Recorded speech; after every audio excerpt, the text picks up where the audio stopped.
I think from the board standpoint, we would very much like to have harmony with the community.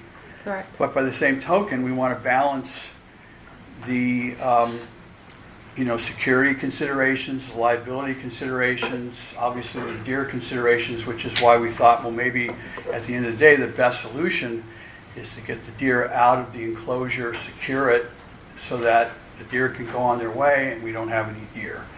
So maybe you could speak to the idea of having soft gates so that the deer can get in and out. Is there any way that we can make that a practical solution?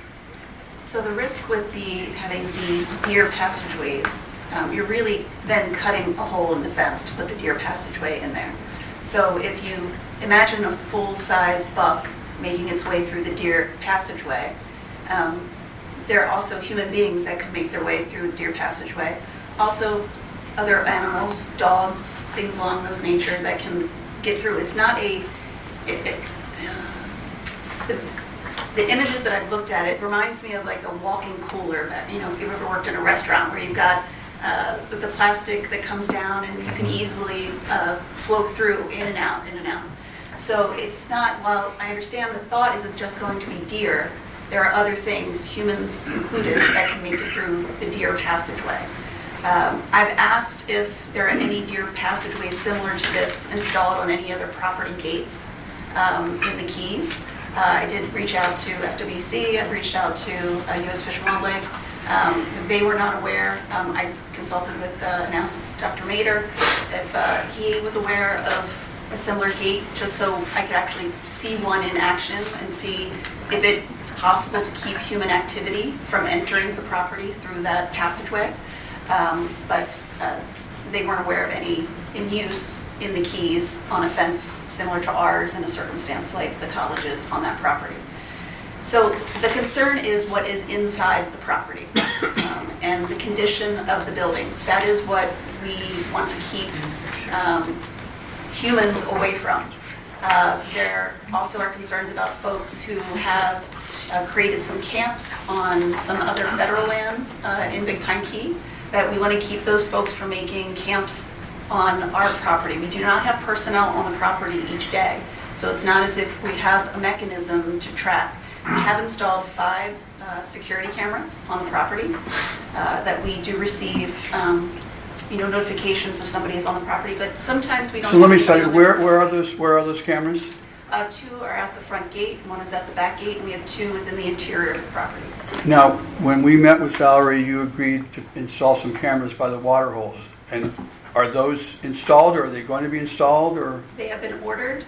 I do not know if they've arrived yet, but we had a staff member who's familiar with game cameras. Trail cams. Trail cams, yes. So then that would be 7 cameras then? That's correct. Okay. Do you know when they ordered them? I do not know off the top of my head. Okay. It took a couple days after we met to look at we looked at 3 different models and wanted to make sure that it was going to meet the needs that we had for the property. Okay, and if I may. Yeah. The fence does not have barbed wire or anything around the top of it, right? A portion of it does, yes. It does, okay. Because I just feel like where there's a will, there's a way. If a person wants to get in, they're going to get in. If there's a passage that is not adult size, my understanding is it would not be adult size, it would be a certain height for that at the naked eye you can see it's not for a human. If it can be placed where there's cameras for monitoring, it's not of a human size, if there can be signage, if there could even be lights like a motion sensor light or something to balance, trying to find a way to balance the concerns of the college, right? Exposure to risk and liability, but also find harmony with our community and with the Big Pine Key residents that are very, very, very concerned for the deer. The picture that I saw, I didn't like. I mean, the deer was pretty scrawny looking. That's inside the property versus the one that's outside. And I think what I keep reading in the consensus and the calls and the emails, I don't know about the other trustees, but it's like, how long is this going to take? It's been 4 months. I mean, are we waiting for the deer to die at this point? If there's an option to, it's worth trying. Let's say you put the passage and people are going in there with tents and stuff, that can be reevaluated. So I would like to make a motion. Oh, there's a chicken. Who let the chicken in here?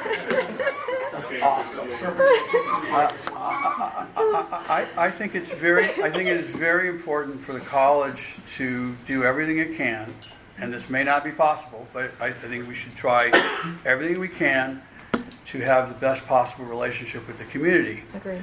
And so we should, and again, it may not be possible, but we should be listening and we should be trying to,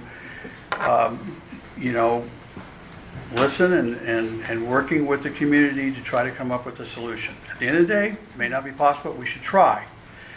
So I would like to make a motion to nominate Alexandria to work with Valerie, to work with Brittany, to continue to try to come up with some common ground to satisfy everybody. Can I amend that motion? Yeah. I think it would be a good idea for the board We need a to. second, Madam Chair, there would need to be a second on a motion before it could be amended. So That's true. Can you withdraw your motion a second? I withdraw it. Okay, so I think a good way to do this might be to, and I'm happy to participate in this, and I can't file the motion, but I thought a way of partnering. If the college partners, it's a missed opportunity for the college to partner with the Key Deer Refuge in order to facilitate. But here's the thing, and this, Yeah. I'm being practical here. Yeah, You're going to need a facilitator. I'm happy to. Okay, so Yeah. my motion is to appoint you. The Okay. board, I'd like the board to appoint you as a facilitator to try to broker some common ground to find a solution Okay, so we stop this nonsense. I know. It's, Okay, yeah. it's nonsense to We've been have trying all for months. this nonsense in the paper and all this drama. It's needless. And so I'll second the motion if Madam Chair will accept that duty. I would accept it. Does the board, because I know people are waiting till the end to speak, but does the board want to hear from the person that I'm going to be assisting, facilitating with the college, which is Valerie, who's been in charge of this and who's been trying her efforts. She's tried for many months. Is the board okay with hearing from her before we? I have no objection to hearing it. Let me just Well, ask. I think just as a point of order for Robert's rule, we should withdraw the motion until after, if we're going to take public comment. Okay. And then readdress any motions needed to be made. okay, you Just- want to put a time? Yeah. Valerie, 3 minutes to be able to address the board. As a Save Our Key Deer nonprofit organization, doesn't the college give me 5? I don't, not saying I need 5. That's fine. I'm okay with that. Are you okay with 5? Okay. Yes. Okay. Madam Chair, at your discretion. Okay, 5 is good. Okay. I've been working on this for 4 months, and so I'm so nervous because here I am at this moment in time where some decision potentially could be made today, which is what I was hoping for. I just want to go back a teeny bit and say that when we met with Dr. Snyder at the property, the last thing that we stated was, and actually you stated it very eloquently, so Dr. Snyder, the deer will be released on or before the 15th. And that was something agreed or not. We're going to try to figure out something by the 15th, or maybe they'll come out by the 15th. That was a statement that was made. So I just want to make that clear for the record. As far as the deer being comfortable, so they didn't want to leave when you guys were trying to flush them out, the deer are not, key deer and all deer, you can't herd them. They're not herd animals in that way. So if you're in there and you're trying to pursue them, even in the most gentle way, they're just going to seek for cover. They're just going to go into the vegetation that's on the property. It wasn't that they were comfortable, it was that they were hiding from you. So I just want to make that for the record too. Really quickly, I want you guys to know that this property that you have to ask yourself, why are these deer even trying to get in there? Why did they even get trapped in there in the first place? And it's because there's 2 amazing freshwater sources on that property. One of them is a solution hole that communicates with the underground water lines, fresh water lines. Save Our Key Deer did a 3-year water study, so we happen to know that the salinity levels, anything below 9 is good, it's palatable for endangered, for any kind of wildlife. The salinity level is under 1. That's the same stuff that comes out of your faucet. So that's why the deer are trying to get in there all the time. I believe that these deer got in when the gate was open for some workers because residents had seen times when the gates were just left open. So that's probably how they got in to begin with. I believe that you're going to have that problem forever. If you try to get the deer out and then hermetically seal it, there's always going to be somebody that leaves that gate open to get a truck in or get a truck out, and the deer are going to go back in chronically. These cameras that you're going to have on the water source, you're going to be showing deer all the time. Are you going to call Monroe County Sheriff's Office like you did, U.S. Fish and Wildlife and FWC? That's an abuse of resources to have them try to get these deer out. I want to state for the record, they've been trying to get these deer out since March, and they have failed with every attempt. I don't see any reason why they're going to succeed in the next few weeks. I think time is finally up after 4 months, and they're losing weight. Right now, you've got a small, a medium, and a large doe in there, and one of the does was pregnant, and she gave birth in there, so the one baby was born there in prison, and it's probably about 7 weeks old right now. So it will follow its mother around. I have a picture that I shared with the board of the medium-sized one that was denied from mating. This is an endangered species. It wasn't allowed to mate. Therefore, she never got pregnant this season. Again, endangered species. And here's her picture on 4/6/26. Underneath that is her picture on 7/3/26, and you can notice that her body condition has really declined. She's starving. Okay, so that's probably not good to wait more weeks for all this collaboration and planning. So, I have to have a little drink of water here because I swear this is so nerve-wracking. Okay.